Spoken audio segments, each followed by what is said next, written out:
Hello friends, welcome to SMS digital. আজকে আবার একটা নতুন ভিডিও নিয়ে চলে আসলাম। আজকের এক্সপেরিমেন্টটা একটু অন্যরকম, বেশ ইন্টারেস্টিং, হয়তো দেখো তোমরা কীরকম লাগে। আজকের টপিকটা হচ্ছে সারফেস টেনশন। চলো দেখা যাক কী করি আজকে। আচ্ছা, দেখতে পাচ্ছ এখানে একটা জলপূর্ণ পাত্র রাখা আছে, ঠিক আছে। আর এটা কিছুটা লোহা টাইপের, লোহা পুরোপুরি বলবো না, কিন্তু মোটামুটি এমন একটা জিনিস বলতে পারো যেটা পরিষ্কার জলে কিন্তু ডুবে যাবে। হ্যাঁ, এ দেখো জলে ডুবে গেল, পরিষ্কার দেখতেই পাচ্ছ। আচ্ছা, এবার দেখো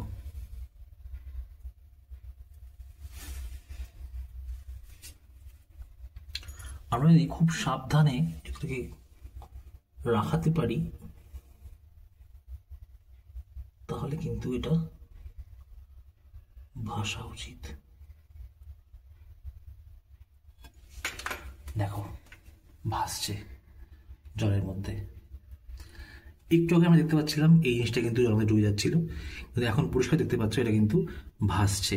এবং যদি ভালো করে দেখো তোমরা দেখবে একটা যেন থিন একটা ফিল্ম টাইপের, একটা লেয়ার টাইপের একটা যেন, মানে যেন ইলাস্টিক স্ট্রেচ মেমব্রেনের মতো তৈরি হয়েছে, যার উপর যেন এটা লেগে আছে, মানে ভাসছে পরিষ্কার। এইবার দেখো বন্ধুরা, আমাদের কিন্তু সেই একই পার্টি আছে, কিন্তু এখন জলটা কিন্তু পুরোপুরি সাবান জল, একদম পরিপূর্ণ সাবান জল। এখানে আমরা চেষ্টা করছি, দেখি ভাসানোর চেষ্টা করা যায় কিনা। ভালো করে দেখো, খুব সাবধানে। এক সেকেন্ড,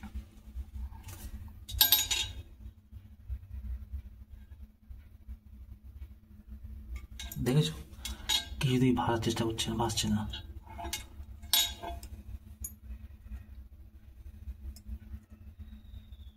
দেখো ভাসছেই না, একদমই ভাসছে না। আরেকবার দিচ্ছি, না তাও ভাসছে না।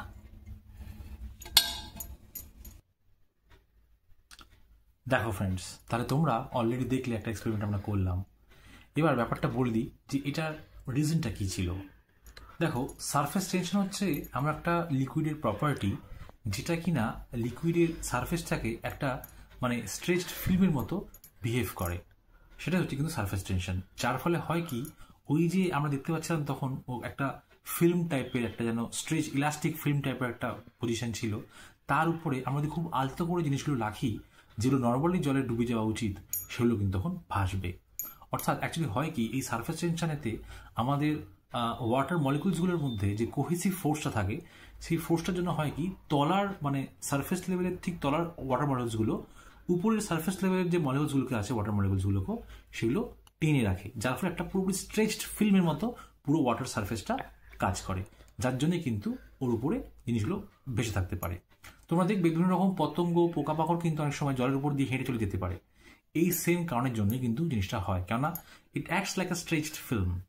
কিন্তু আমরা যখনই উপরে সাবান জল দিলাম, যখন জলের মধ্যে সাবান গুলে দিলাম, সাবানটা করে কি, সারফেস টেনশনটাকে কমিয়ে দেয়। অর্থাৎ এই যে ওয়াটার মলিকুলসের ভেতরে যে কোহেসিভ ফোর্সটা কাজ করছিল, সেই ফোর্সটা কিন্তু ব্রেক করে দেয়, যার ফলে সারফেস টেনশনটা দুর্বল হওয়ার ফলে ওটা কিন্তু আর ওই ক্লিপগুলোকে হোল্ড করে রাখার ক্ষমতা কিন্তু আর থাকছে না। তার ফলে কি হচ্ছে, ক্লিপটা কিন্তু যতবারই আমরা চেষ্টা করছি ভাসানোর, সেটা কিন্তু ডুবে যাচ্ছে। তো কেমন লাগলো বন্ধুরা এক্সপেরিমেন্টটা, জানিও তোমরা। এই ছিল আজকের এক্সপেরিমেন্ট। আমরা আবার পরে নতুন কোন এক্সপেরিমেন্ট নিয়ে আবার আসবো। নমস্কার।